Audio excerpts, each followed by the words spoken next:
அனைவருக்கும் நமஸ்காரம். தனுசு ராசி நேயர்கள், அதாவது தனுசு என்றால் வில் அம்போடு, அதாவது சொல் அம்போடு மிக தெளிவாகவும் நேர்த்தியாகவும் நிதானமாகவும் தங்கள் காரியத்தை ஆற்றுவீர்கள்.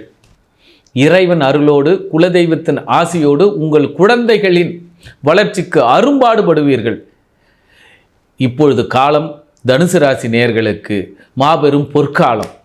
பொன்னகைகளை மாற்றுவீர்கள் அல்லது உருக்கி மீண்டும் மெருகேற்றுவீர்கள். ஆக தனுசு ராசி குருமார்களை சந்தித்து வாருங்கள். வெளியூருக்கு வெளிநாடுகளுக்கு ஒரு வாய்ப்புகள் இருக்கிறது. கண்டிப்பாக உங்கள் குழந்தைகளை அனுப்புவீர்கள் அல்லது வெளி மாநிலத்துக்காவது அனுப்புவீர்கள். உங்கள் குழந்தைகள் உங்களை விட்டு பிரிந்து சென்று மேம்பாடான நிலைக்கு செல்வார்கள். அது மட்டுமல்லாமல் நீங்கள் பிறந்த ஊரில் குலதெய்வத்திற்கோ அங்கு இருக்கக்கூடிய சிவன் கோயிலுக்கோ சென்று அபிஷேகங்களை ஆராதனைகளை பார்த்து வருவீர்கள் அல்லது கும்பாபிஷேகத்தில் கலந்து கொள்வீர்கள். தனுசு ராசி நேயர்களுக்கு மிக ஒரு பொன்னான காலம், பொற்காலம்.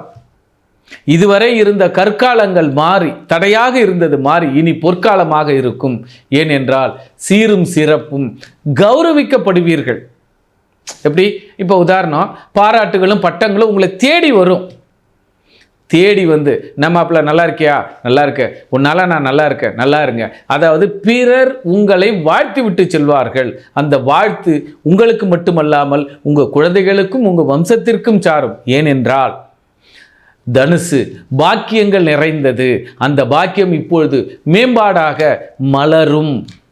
அதற்கு ஒரே ஒரு விளக்கங்கள் என்னென்ன, ஒரே ஒரு பரிகாரங்கள் என்னென்னா, முடிந்தால் உங்களுக்கு பிடித்த குருமார்களை சந்தித்து வாருங்கள்.